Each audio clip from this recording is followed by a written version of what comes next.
Merci de nous rejoindre pour cette troisième partie de l'Africa Newsroom. Nous sommes toujours en compagnie d'Ibouba, Serge Dossou-Yovo, Kerwin Maïzo. Et tout de suite, notre Zoom Société consacré aujourd'hui aux réfugiés présents au Cameroun.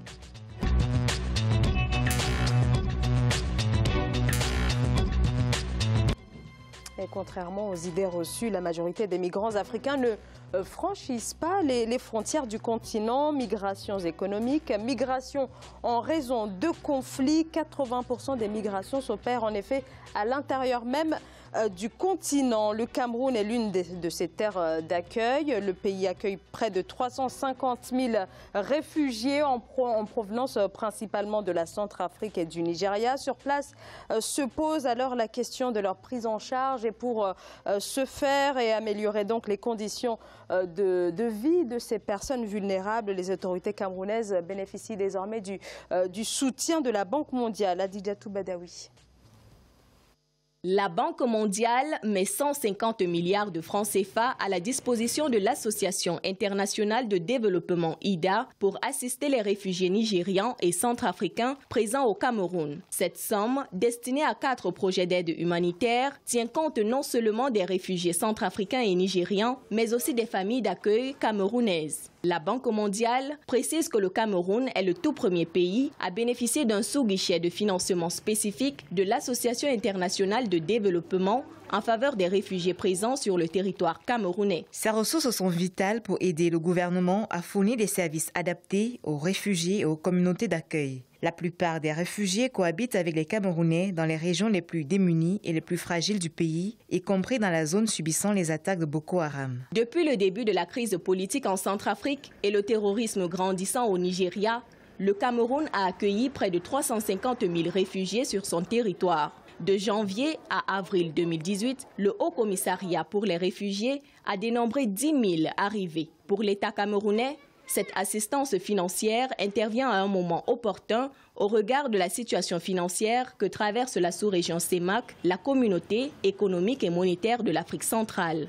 L'afflux de population fuyant les conflits met une telle pression sur les structures administratives, politiques d'accueil qui est telle qu'on a besoin du concours des organisations multilatérales telles que la Banque mondiale pour faire face à cette nouvelle donne. Et je pense que le soutien de la Banque mondiale dans ce contexte-là est vraiment salutaire, non seulement pour l'État du Cameroun, mais aussi il constitue un élément de réponse tel que le recommandait la résolution 2349 qui avait été adoptée en 2017 concernant la situation dans le bassin du lac Tchad. Le Cameroun est aujourd'hui la terre d'accueil par excellence des réfugiés en Afrique centrale. En étroite collaboration avec les partenaires humanitaires internationaux, le gouvernement camerounais assure la sécurité et fournit l'aide alimentaire aux réfugiés nigérians et centrafricains.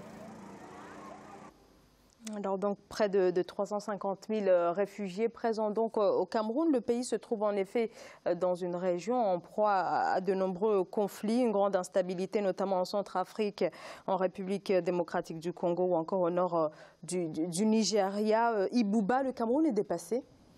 Oui, le Cameroun forcément est dépassé, puisque vous savez, c'est un grand nombre quand même. Le Cameroun tout seul ne peut pas quand même faire face à cette situation-là, puisque à un certain moment donné, trop c'est trop. Ils n'en peuvent pas. C'est vrai qu'aujourd'hui, c'est un sourire sur les lèvres, en espérant que ça soit bien géré. Quand on voit effectivement donc, cette organisation internationale venir à l'aide du Cameroun et du Nigeria, en essayant en passant plutôt par donc, une association internationale IDA, je crois qu'ils sont bien réputés aussi et qui sont bien formés pour pouvoir quand même pallier à ce genre de problèmes, à ce genre de situation de ces personnes vulnérables.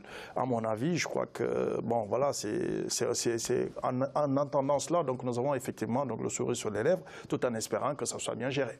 Parce que, bon, vu la corruption et tout ce qui tourne autour de cela aujourd'hui, nous savons qu'il y a toujours une soumise. Bon, espérons quand même que ça soit bien géré, que ces populations quand même puissent un tout petit peu diminuer leur détresse. Serge Dossou-Yovo. Oui, moi je me serais un peu en faux par rapport à mon collègue, non pas pour ne pas soutenir ce qu'il dit, mais pour dire qu'en fait, il n'y a pas de signe de dépassement exprimé par le Cameroun. Pourquoi ? Simplement parce que dans nos traditions culturelles, nous avons la culture d'accueillir les autres. Et donc, même si on s'entasse à 10 dans une maison, on ne le montrera pas comme un signe d'étouffement. Mais nous avons vu beaucoup d'insécurité, par exemple. C'est ce que j'allais dire. Par contre, ce qui va se passer, parce que, comme vous disiez au début du sujet, 350 000 pour le Cameroun seul, ça montre que ce n'est pas seulement du sud vers le nord que se passe le flux migratoire et que en interne, et de plus en plus ça va être comme ça, parce que qui sont les populations déplacées? C'est les plus fragiles et les plus vulnérables. Et donc c'est ceux qui ont moins les moyens de se déplacer vers le nord. Et donc ça veut dire que de plus en plus, si on ne contrôle pas ces phénomènes, on va avoir de plus en plus de populations qui vont se déplacer en interne. Mais vers quoi on s'achemine? Le plus important, ce n'est pas l'argent qui arrive, c'est à quoi ça sert. Et on a vu tout à l'heure, le sujet le disait, 4 grands projets, l'accueil chez les gens, ainsi de suite, ainsi de suite. En revanche, il y a les épidémies qui vont se développer. Il y a les conditions d'accueil qu'il faut organiser. Lorsqu'on installe un camp de réfugiés en France, en Belgique ou en Espagne, il y a des règles, il y a des codes qui existent et qui permettent de contrôler la manière dont ça se passe, de manière à ce que les épidémies ne se déclenchent pas. Mais c'est plutôt vers ces drames humains qu'il faut éviter d'aller. Et pour moi, les fonds qui arrivent doivent être utilisés de manière à pouvoir sécuriser la santé de ces personnes qui sont installées, les encadrer, parce que ce sont des enfants aussi qui arrivent, il faut qu'ils aillent à l'école, il faut continuer à assurer l'éducation. Les parents, il faut les occuper, parce que de là également peuvent naître des foyers de banditisme, et donc créateurs d'insécurité. Donc je crois plutôt que le fait d'apporter un financement, c'est une première étape, et que la deuxième étape, c'est plutôt comment concevoir l'accueil et l'installation et la gestion de ces flux migratoires. Kerwin Maïzo, donc là il s'agit de penser sur le long terme. Il s'agit de penser... Et non pas juste une aide d'urgence, disons. Non, oui, il s'agit de penser sur le long terme, mais la question que je ne puis m'empêcher de me poser, pourquoi a-t-on choisi les Cameroun par rapport aux réfugiés nigérians et centrafricains? Alors c'est le Cameroun, ce sera le premier pays qui touche donc ce fonds oui, parce qu'il y a 2 milliards de dollars par la Banque mondiale. Et le Cameroun, c'est le premier pays qui perçoit cette aide. Il y a 2 milliards de dollars. On peut dire aussi que le nombre de réfugiés, je ne dis pas qu'il n'y en a pas ailleurs, peut-être que ça aurait été un des critères, 350 000 réfugiés dans un pays de but en blanc comme ça, venant, parce que le Cameroun est quand même central. Et il ne faut pas croire, il faut analyser bien la situation de l'Afrique centrale. Aller au Gabon n'est pas si facile parce que les passerelles d'accès ne sont pas évidentes. Et venir du Nigeria au Cameroun est beaucoup plus facile. La Centrafrique au Cameroun est beaucoup plus facile. Et c'est sûrement un des critères qui a... Non, je me suis posé la question. Il y a beaucoup de Somaliens, plus de 350 000 au nord du Kenya. Oui. Entre la République démocratique du Congo, l'Ouganda et le Rwanda, mais ça se chiffre en millions. Les enjeux ne sont pas les mêmes. Ben oui, mais pourquoi le Cameroun? Ça, c'est vraiment la question que je me suis posée. Je ne sais pas quels critères... Non, mais la Banque mondiale n'est pas que pour les francophones.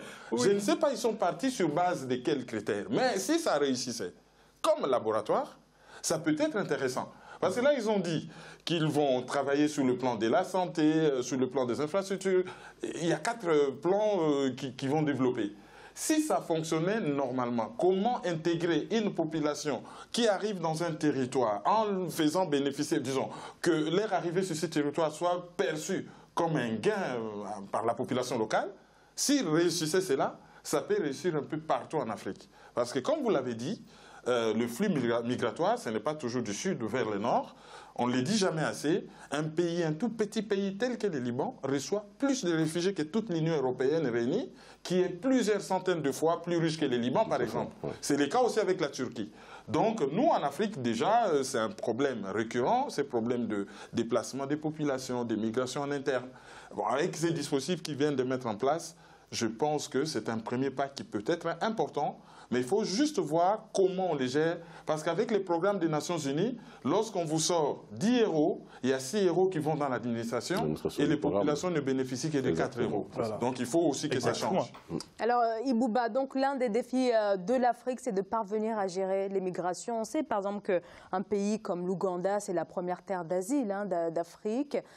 Plus d'1 million de réfugiés, notamment sud-soudanais. Donc là, il s'agit de parvenir à avoir une véritable politique pour contenir, pour apporter un avenir aux réfugiés. On sait que voilà, les flux peuvent, en tout cas ces réfugiés sont susceptibles d'aller par la suite vouloir franchir la Méditerranée avec le danger que l'on connaît aujourd'hui. Oui, je crois que tout cela fait partie effectivement de l'analyse sans doute donc, de de cet organisme international-là, mais mon collègue l'a dit tout à l'heure aussi, donc si ça nous sert effectivement de projet d'échantillon, oui, d'accord. Peut-être sûrement que dans l'avenir, on peut trouver quand même faire face à ce problème qui est là, qui ne dit pas son nom et qui se détermine aujourd'hui en nombre dans beaucoup de pays en Afrique centrale.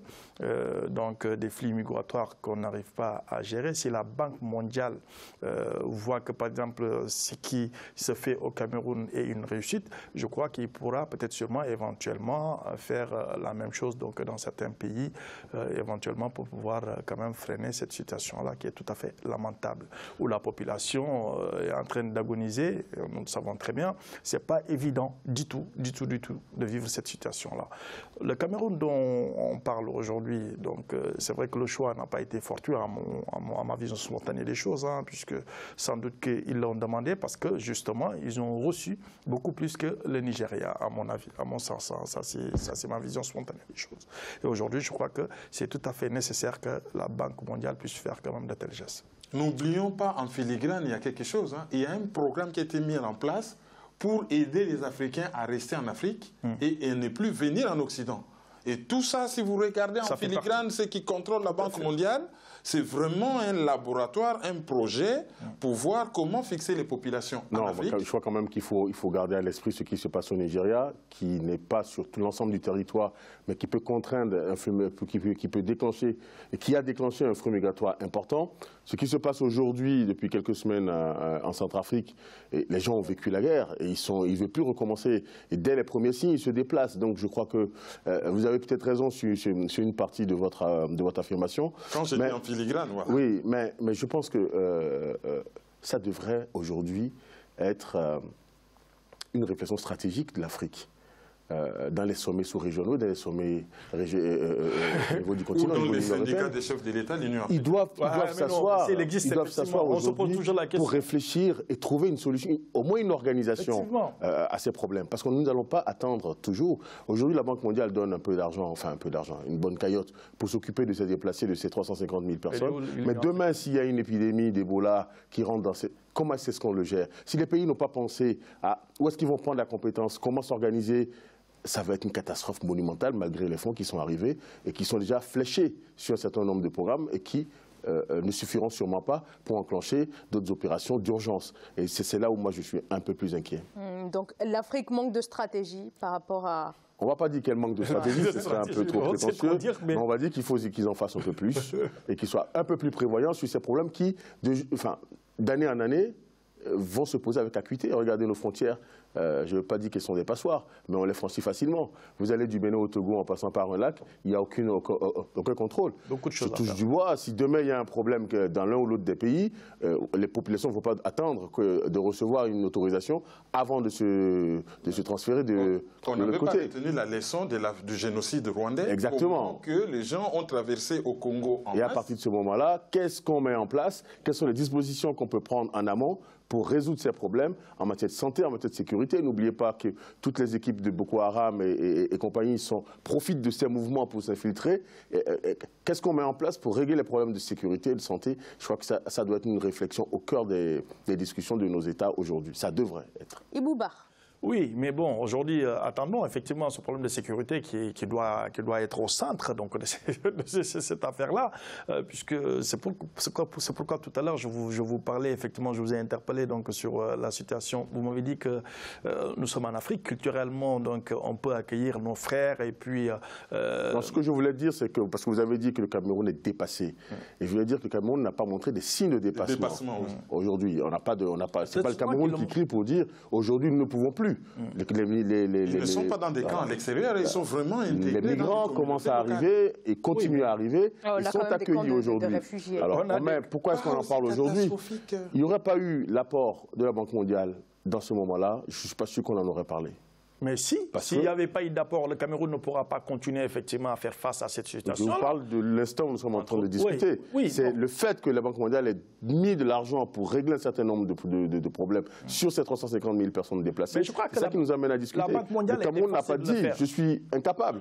Il trouvera toujours des moyens traditionnels culturelle pour accueillir. Mais ça pose des problèmes. Comment intégrer ces enfants, comment intégrer ces hommes et ces femmes? Si jamais il y a des problèmes de sécurité ou de santé, comment les régler? Et c'est là où le Cameroun a besoin d'aide, non seulement financière, mais également logistique, en matière de compétences, en matière d'organisation, pour pouvoir faire face. Et il n'y a pas que le Cameroun, comme disait notre collègue, il y a d'autres pays également, et l'expérience du Cameroun, si elle est réussie, mais au-delà de la gestion des fonds que la Banque mondiale apporte, et si elle est réussie en termes d'organisation et de structuration, oui, elle peut servir d'exemple, et on espère vraiment que les chefs d'État et les gouvernements de nos pays en Afrique prennent cela à cœur, le règlent dans les espaces sous-régionaux d'abord, parce que les situations, les contextes ne sont pas les mêmes, de manière à ce que on puisse commencer à prévoir, à mettre quelques prévisions pour mieux gérer ces problèmes migratoires qui, dans les prochaines années, vont s'accentuer sans aucun doute. Moi, je ne suis pas trop sûr, hein, puisque donc voilà, vis-à-vis de ces genres de problèmes-là, c'est qu'il faudra quand même les grandes lignes qu'il faudra souligner, c'est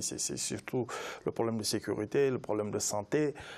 Donc, c'est très important ces deux axes-là. Donc, à mon avis, complètement. Oui. Voilà. Donc, si le nécessaire n'est pas fait autour de ça, je crois qu'on va aller à la dèche et puis on va aller voir autre chose qu'on n'espérait pas voir. Exactement. Et ça sera effectivement... Mais le programme des Nations Unies est clair, hein? Sécurité, santé, éducation, et éducation. Mais... Donc tout est quand même bien monté. On va voir la mise en œuvre et l'implémentation. C'est là où la question se pose. C'est que ça va donner. Merci. Merci à tous les trois d'avoir participé à ce débat. Kerwin Maïzo, je rappelle que vous êtes analyste politique. Serge Dossouyouvo, vous êtes consultant politique de développement. Ibouba, vous êtes journaliste politique. Un grand merci à tous les trois. Et merci à vous, bien sûr, de nous avoir suivis. Merci de votre fidélité. Je vous retrouve demain. Bonne soirée.